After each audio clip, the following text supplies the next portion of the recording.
What's up? I'm back.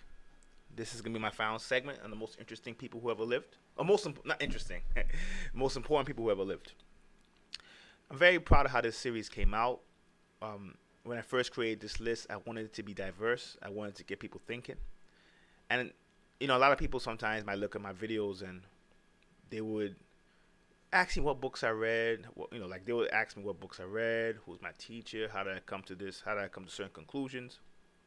And I've always felt my biggest strength was the ability to read many different subjects in many different areas and put them together.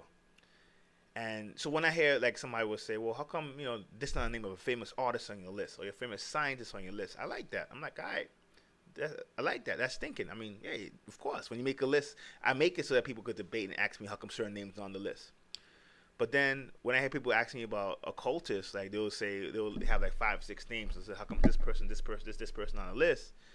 I'm like, that's one of the reasons why I wanted to make this list. I'm trying to get people to be diverse, right, and to have get people to come from many different standpoints, and that's one of the reasons why I stopped doing spiritual videos, because I didn't just want to go into Cyrus King or Jamal Thompson, the spiritual teacher, to be honest, because I don't even really consider myself a spiritual teacher on that level. I consider myself more of an initiator, a spiritual initiator. I initiate you to do certain things and to question certain things, and then you go out there and you ask me, shoot, do you got some place I could go to really learn some real knowledge, and I put you on. That's how I look at myself. I don't look at myself as a spiritual teacher in the ilk that some people would want, if that makes any sense. So, no question, and I always give metaphysics is props, because I do think that even if people look at me now for politics or for art or whatever they might, whatever subject they might be interested in, my podcast is coming out next week. I have more information on that later on. But no matter what subject they look at me at for, I am grateful that the spiritual community, in a sense, I probably wouldn't be here if it wasn't for them.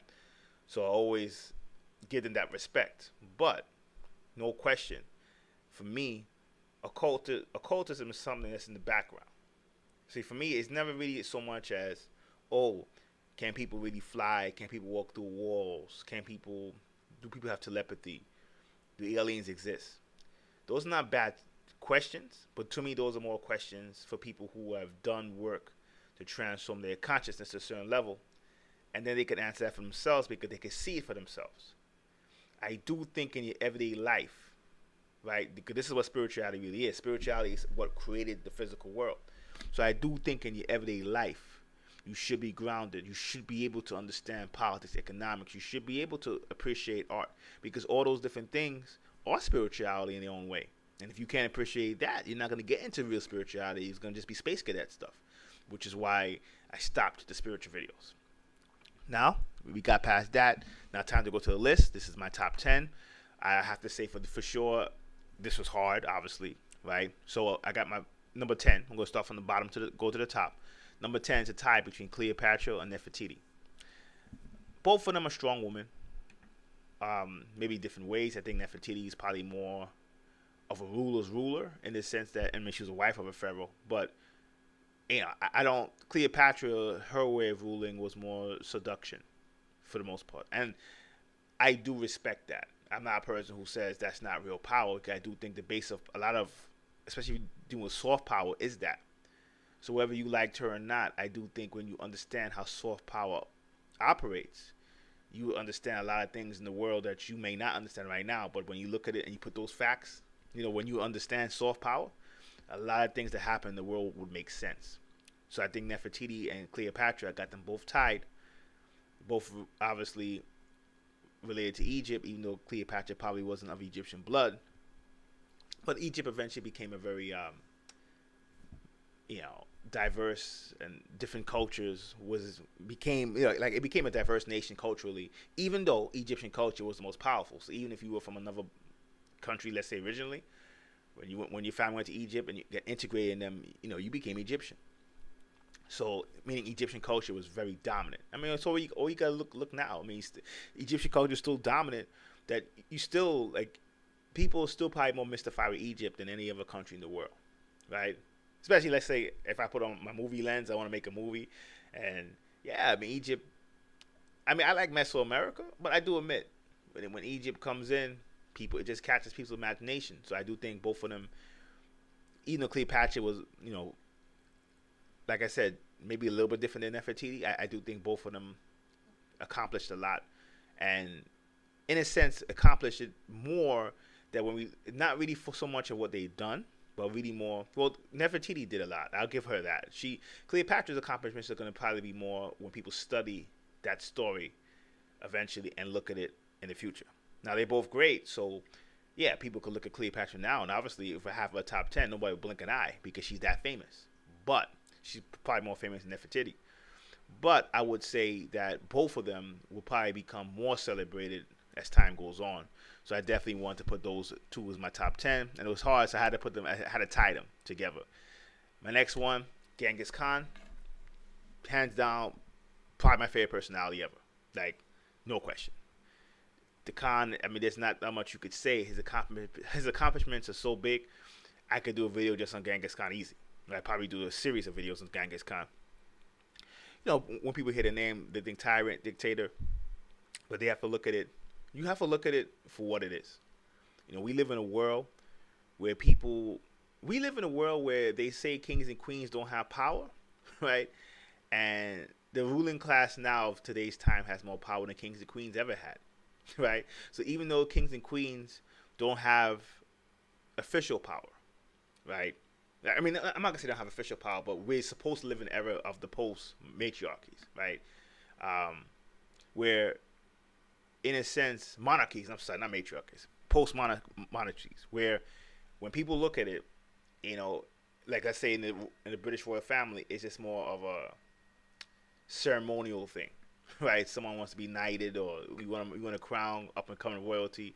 They still exist in more of a ceremonial fashion, but the elites now just got smart and don't call themselves kings and queens anymore, but they have more power than they had before. All you have to do is just look at our mentality, especially in America, where in America, I've always said, in other countries, America has a big middle class, right?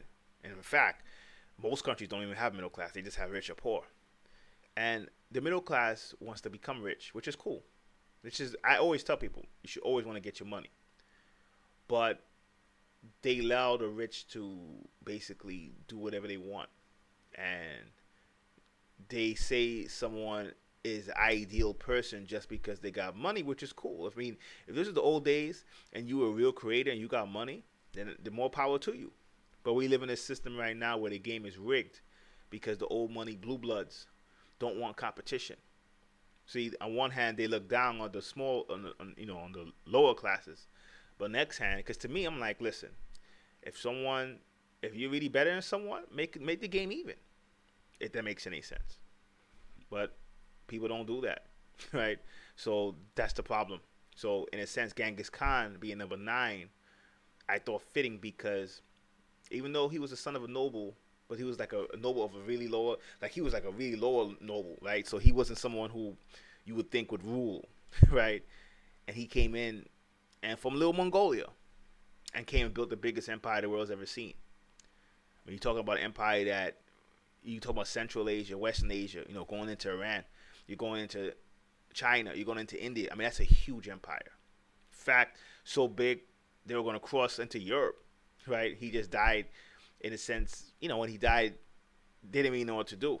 But he built a much bigger empire than Alexandria, where Alexandria is having movies made of him. When you hear Genghis Khan Alexander, you say great thinker. You hear Genghis Khan, you say tyrant. But when you look at his accomplishments, I mean, even when he used to conquer certain people, he respected the artists. Sometimes he would relocate artists from one country to the next country. So he made art flourish. Anytime you see that, he conquered lands. The number one thing I liked about Genghis Khan, if you study him from war, he conquered lands far away from his homeland, right? That's just very big because it's very hard to do. As much as people glorify certain empires like Egypt, the Egyptians didn't really travel. I mean, if you want to count, oh yeah, they go to Arabia, but Arabia and Africa has been connected for a long time. So even if you say, well, I conquered Syria and things like that, I'm not gonna say that's the same thing as going all the way from Tibet and Mongolia going all the way to Germany. I'm not gonna say it's the same thing because that's two different worlds. Especially back in the days, Egypt. I mean, North Africa and Arabia was almost the same thing. Especially Southern Arabia, it was almost the same thing, to be honest. So Genghis Khan conquering, and when he conquered lands, he conquered it. They had much fewer soldiers. But the cool thing about the Khan is that he respected the shamans. Some shamans, they say he was a shaman. I don't know if that's true, but he respected the shamans. So he obviously had nature on his side. Because especially back then, when you go to a different landmass and you want to spiritually, you go to a different landmass and you conquer another landmass. I mean, it's very hard to do the further you get away from your ancestral home. So it's obvious that he had to have some shamans on his side. So he's definitely number 9, just for in the sense that people like Hannibal on this list. Genghis Khan's conquered people with much fewer soldiers. I mean, all you gotta do is look at Mongolia, look at China. I mean, Mongolia's a little blimp. China's a huge empire that they call a superpower today. Now imagine back then, Mongolia was a superpower. Imagine someone, if you want to know how great Genghis Khan is, imagine someone from any island, whether it's in the Pacific Islands, Tahiti, Vanuatu, New Guinea, or you could say the Caribbean islands, Jamaica, Cuba, Puerto Rico, Trinidad, right? Imagine someone from those islands conquering a large part of the world, and that island is a superpower. Like imagine they would say America, China, Russia, Jamaica. That's how crazy that is. So the Khan being number 9, I mean, shit. Some people, I mean, if I was making a list for myself, he'd be number 1. Between St. Peter and Martin Luther. St. Peter's supposed to be, I guess, the first pope or first bishop. So if you believe that Jesus and the disciples really existed, he would be responsible for the Catholic Church as we know it. And even in biblical stories, he was like, probably Jesus' top disciple in general, according to some. For me, it's more John, Barnabas, but according to some. And then Martin Luther, the person who's responsible for the reformations that took place that created Protestantism as we know it. Now, Protestantism as we know it is Christianity, right? Came from Catholicism, but they decided to give less power to the hierarchy. The Catholic Church basically looks at the Pope as like the new Peter, basically. So when you look at the Pope as, I guess, one of Jesus' disciples, right? So it gives him a lot of power. That he has his cardinals and things like that, and it's power that's usually tied into the Vatican. Usually, the priest has the power to, if you sin, you could go to the priest and they could absolve the sins, right? Almost like erase your karma. You could even say they believe that the priest, because of that, the priest has the power to recreate the process that Christ did when he turned his body into wine, his blood into wine, and the bread was symbolic of his body. The priest has supposedly the power to make that same, I guess you could say, alchemical change. And the saints would also be people who obviously are not to the level that the prophets are, but the next best thing.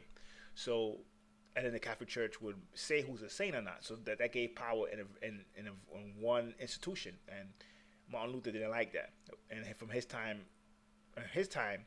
that power was being abused. So eventually Protestants broke off and more centered in Northern Europe and became almost as powerful as Christians, basically. Protestantism has a lot of ties to Masonry. So in a sense, you could really look at it, not really Catholics versus Protestants, but really more Catholics versus Masons. Realistically, that's what it was. Again,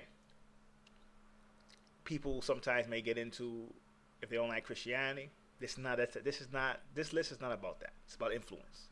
It's about, you can say Christians took over people's lands, they stole spiritual systems from Kemet and India. At the end of the day, there's still Malakuf, still the jungle, still a war, right? And at the end, I gotta give it to them this. I mean, hey, to conquer every single land, the only lands you didn't really conquer is really the lands that are set up by Muslims, really, like, Mohammedanism, right? That was the only thing that's counted it so far. But when you talk about indigenous cultures and spiritual systems, they conquered everything, right? Again, whether you think it's good or bad, this is not the point. The point is, when people hear, the reason I have those two names tied together, because for me, Protestants and Catholics are the same, in a sense. They're linked. I don't think can be separated. And because of that, no matter what part of the world you're in or you're on, everyone kind of knows Jesus, right? Whether you accept him or not, you know that name, right? in a lot of different ways, you're indirectly influenced by that. Because even if I want to talk about Muslims, obviously Muslims were indirectly influenced by the actions of the Catholic Church, right? So that influence extended even to places that may not submit to them or don't think they're submitting to them. So Martin Luther, St. Peter, I got them tied at number 8, which is pretty high. And then my next up, I got Mami Watas, which is considered goddesses West Africans worship. I've always said the West African empires are very underrated. Even when you're dealing with African empires, you get into Nubia, you get into Egypt, and then obviously when you get into the global empires, you get into Rome, you get into Greece, you get into China, you get into India. You even, sometimes once in a while, because of prophecies and they were able to build pyramids, you even get into the Mayans and Aztecs and Incas. West African empires, people forget, Timbuktu for a long time was the center of the Islamic world for learning. And at one time, Ghana had more riches than Egypt. They had more gold than Egypt ever had. So when you look at it, Mama Wata, to me, it was symbolic of a few things, right? In a lot of ways, the divine feminine is underrated. And from my point of view, even when you look at the ancients, right? Even when you had a king in ancient times, they had like clan mothers who were the women who were oracles in a sense. They were the ones who nature or the cosmic forces would talk to directly. In a lot of ways, those women are actually more important than even the king itself, because women were known in ancient cultures to be more in tune with nature and the cosmic forces. So there are people today who say women should be running stuff because it's easier for the cosmic forces to interact with them, especially nature forces, really more than cosmic. I would say not really cosmic, but the forces of nature, right? Which the cosmic forces can interact with nature, then nature interacts with the woman. So in a lot of ways, there's some people who say it's natural. It's a natural thing for women to be ruling. And even in Egypt, when you had male pharaohs, the lines of succession were passed to the woman. So these goddesses, in my opinion, and you could even look at when you say the tantric goddesses of India, it's kind of related to the same thing. It's the divine feminine. It's the mother that basically gave birth to everything, to be honest. And just off that, they definitely deserve to be in the top 10. Even if you know you're influenced by them or not. So yeah, you could look at it and say, well, outside West Africa, or maybe the diaspora that was extended to the Americas through slavery, no one knows about them. Doesn't matter. Africa gave birth to everyone.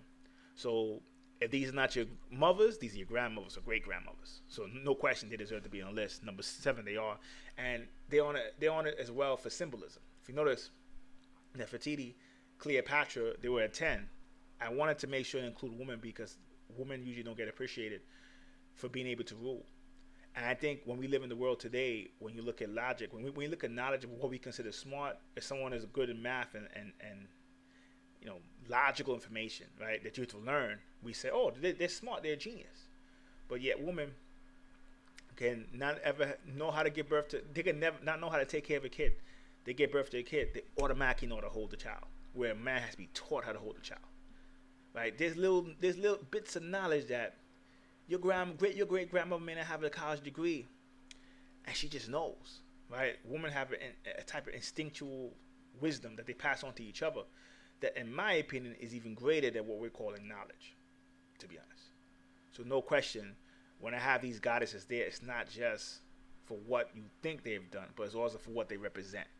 So I got them at number 7, and number 6 is a tie between Djoser and Menes.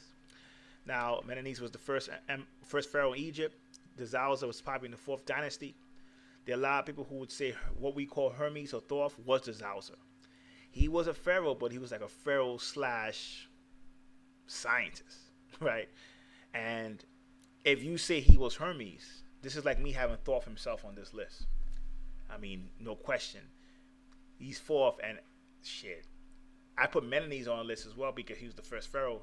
Egypt wouldn't have been what Egypt was if it wasn't because of him. So I definitely think he deserved to be on the list. There's no question. And Egypt in general, as a collective, Menes and Djoser, what I liked about them is that they just were symbolic of the greatness of Egypt. Egypt, in my opinion, will be known as the greatest culture in the last 5,000 years. When you talk about human cultures, I'm not going to talk about pre-dynasty Egypt or pre-Egypt. We talk about human cultures. No question, they're the greatest culture that ever existed. Sumeria could make an argument, but then you might, with Sumeria, there's a whole bunch of stuff with that. Was that human? I don't want to get into the alien stuff, But even if I don't get into alien stuff and I treat Sumeria as it is, I just think Egypt made more lasting contributions. Sumeria made contributions when it comes to agriculture. I will give you that. And, they were the first empire. But if you look at the fact that even when they were making America, they tried to make it as a copy of Egypt. Paris, France. Paris, a city in France, was known as the city of Isis. Like, Rosicrucianism, like the whole Hermetic law is coming out of Egypt. Even when you look at the monotheistic religions. Now, the reason why it's kind of hard to separate Egypt and Sumeria is that Egypt and Sumeria had a lot of crisscrossing going on. So at one hand, you could say Egypt influenced the monotheistic religions, but on the next hand, you could say Sumeria did as well. But I just think Egypt, for what it represented, and the fact that it still exists, big thing. Where Sumeria is known as Iraq today, I think Egypt is closer to the older culture than Sumer is. And even if you want to say Egypt is not, Nubia was, to be honest.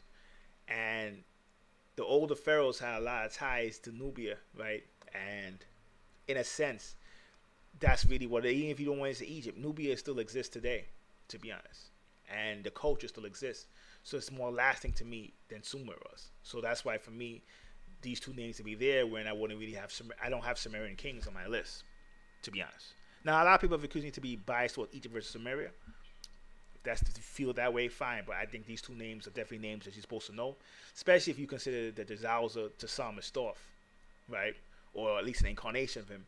That's a big thing. That means that means in a sense you should be telling me he should be number one, obviously, because if he is, he's kind of like how I said Christ was. If Christ is real, Christ can be number one. Well, the Djoser, we know the Djoser is real, right? But if you take it as he's Thoth, or that allegory of Thoth was made because of him, you could easily have him as number one, per se. I just have his right-hand man as number one, but I'll get to him next, right? So after we got that, then we got Moses and Plato. To me, this is a no-brainer. Moses, again, we don't know if he's real. But what he symbolically, if he was, or the power of the allegory, you can't really deny it. Israel exists as a state. Judaism exists as a country. Kabbalah tradition exists as a sacred art, I guess, a cult art. You could even say Hebrew exists as a language, right? You're talking about four things that might exist as we know it in the present because of one person. And these are four things that are major. Israel is a major power. Judaism is a major religion. Kabbalah is a major tool in Western occultism. That's Kabbalah is our version of yoga. It's the yoga of the West, right?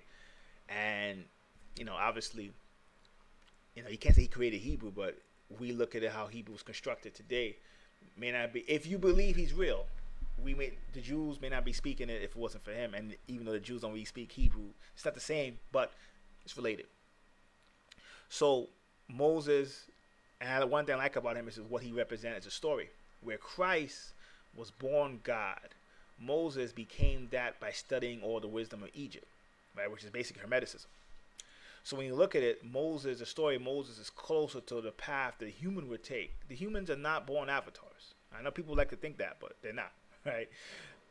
The story of Moses is closer to what the human would experience than the story of Christ. It's not the number one closest. I got Muhammad ranked higher than both of them. I'm going to get to that because of that.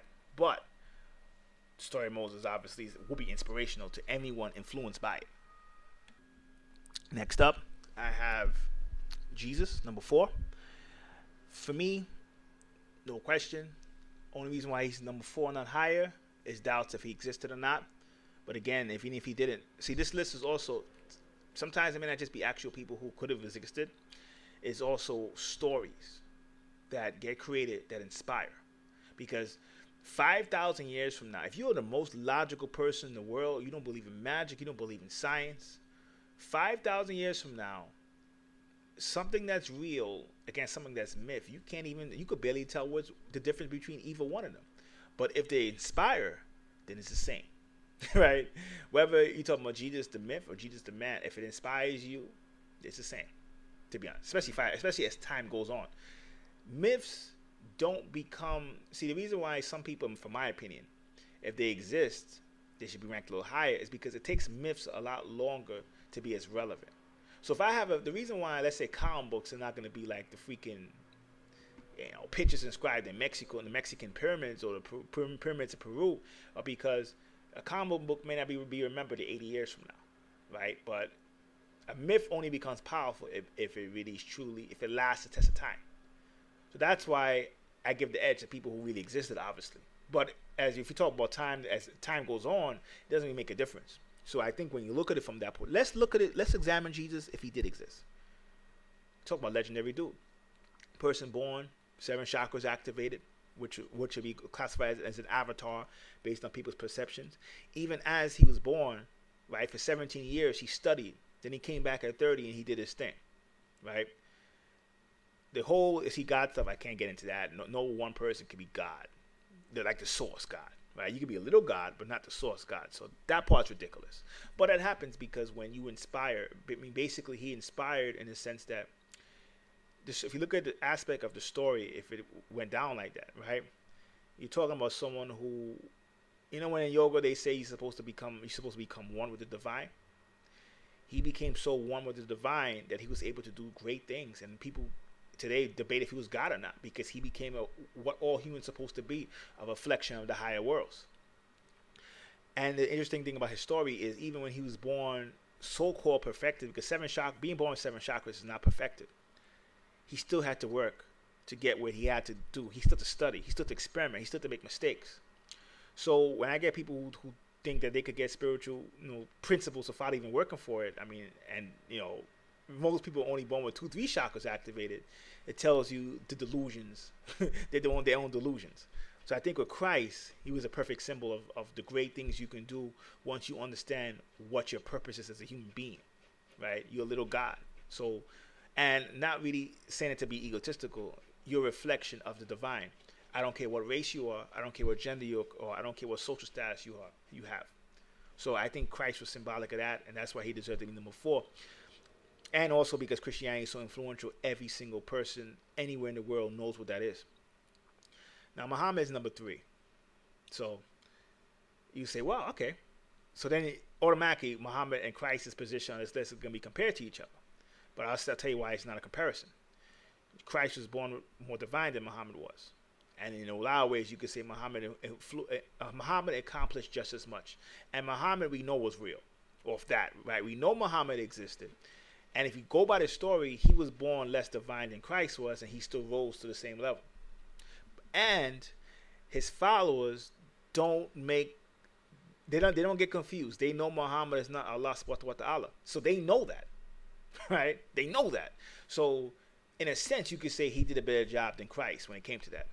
And I think another reason I'll give him the edge is because, I mean, of course, Islam has serious problems. And sometimes they have serious racial problems, right? And they obviously have serious problems with gender. But I understand what Muhammad was trying to do. I understand when he was trying to say, if you're from Bosnia, if you're from Mexico, if you're from Compton, right? If you're from Boston, but if you're Muslim, get rid of all that culture stuff, right? Try to learn Arabic, become Muslim. In a lot of ways, sometimes people didn't even realize, even when you look back historically, when you said Arab, yeah, it was talking about a region, but it didn't have to mean it didn't have to mean you look a certain way. It was somebody who submitted to the culture of it. And that's what he tried to do. He tried to get rid of all that stuff that was existing in the world. So I could guarantee you, if you get a Christian from Compton, you get a Christian from Bosnia, you get a Christian from Nigeria, against a Muslim from Bosnia, from Croatia, from Nigeria, or Compton, wherever. But let's say the same places, right? The Muslims will find that they have more in common with each other. They probably have Islamic names. They may not know Arabic, but they may look at Arabic as a divine language. Christians are confused. The Roman Catholic Church is the last part of Rome that still exists, right? As the Rome that we knew before. A lot of the Roman Empire spoke Latin. In some ways, when you look at it, because the Roman Empire spoke Latin, the Catholic Church still speaks Latin when it comes to certain mass, right?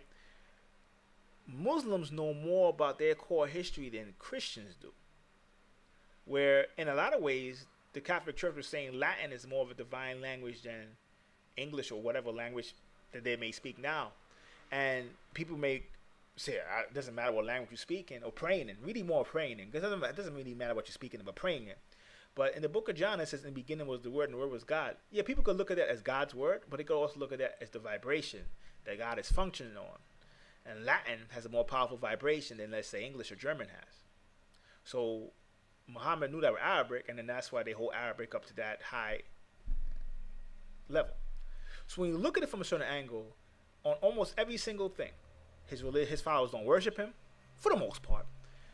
They try to get rid of certain cultural barriers that would exist, right? Again, people didn't get it right, but this is why sometimes when people go into Moorish history, it's so hard to say what nationality Moors were. Were they barbarians, light skin or dark skin? Because when you go back in time, a lot of what you call an Arab was someone who just was submitted to a certain culture.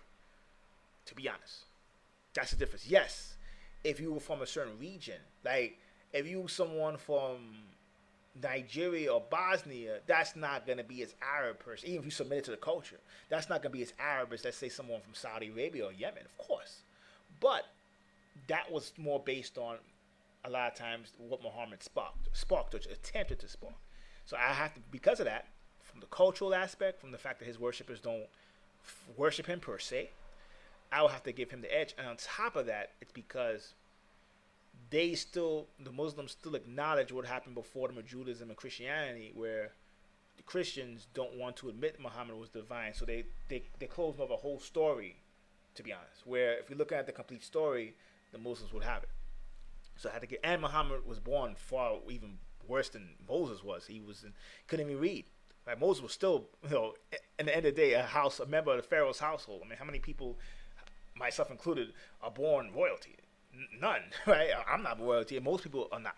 So I think Moses still has certain advantages that Muhammad didn't, and we know Muhammad existed, so there's no question he had to be ranked a little bit higher than Moses or Christ or Buddha, who was further down the list. After that, next up, Isaac Newton, one of my favorite scientists. Isaac Newton to me is interesting in the sense that when you don't know science, everyone probably knows the name Einstein, right? You might know Newton, you might not, but everyone knows Einstein. But there's no question, Einstein just continued Newton's work. And if you look at Newton accomplished. When Newton was coming up, they were teaching Greek philosophy as science, right, in schools. Science, we know it exists because of Isaac Newton. So yes, there may be one or two things that we could look now and say, oh, he got wrong, but look what he was working with. He wasn't working with anything. So he created science as we know it. And the real reason why he's on the list is because he was actually an alchemist. This is the thing that shocks me with science. They know he wrote more books on alchemy than he did on science, but they want to ignore that he was an alchemist. So with Isaac Newton, it's kind of like the alchemists and the occultists at the time saying, listen, you guys are messing up. We're going to make science as we know it to help you guys out to get to where we are. And I think just off that, when you look at it, no question, because there wouldn't be any Einstein if it wasn't for Newton. So no question, Newton has to be number 2. Number 1, this is the most fun. I have to admit, this is the most fun. People will say, well, who's number 1? Imhotep. Now, that's a name that may be one of the most least known names on the book. I mean, in my list, right? Interesting because it doesn't matter. You're talking about someone who created medicine as we know it, right? He would design pyramids. He was just one of Djoser's right-hand men. In a lot of different ways, Imhotep was even a person who was symbolic of forces in Egypt who knew that they had to integrate with what people are calling Hebrews, which I don't think, and there's no way to prove it, but I don't think that, and when you look in history, there was no real slavery of Hebrews in Egypt. But what you did have was a branch of Egyptians who knew that Egypt was fallen, and they kind of made what you call Hebrewism today, or Kabbalah or Israel today. And they merged it with their counterparts in Chaldea and to some extent Persia. And Israel became this kind of, and again, it wasn't Israel, a Jewish culture that you know it today, but they kind of became this hybrid culture of many different systems and cultures in one.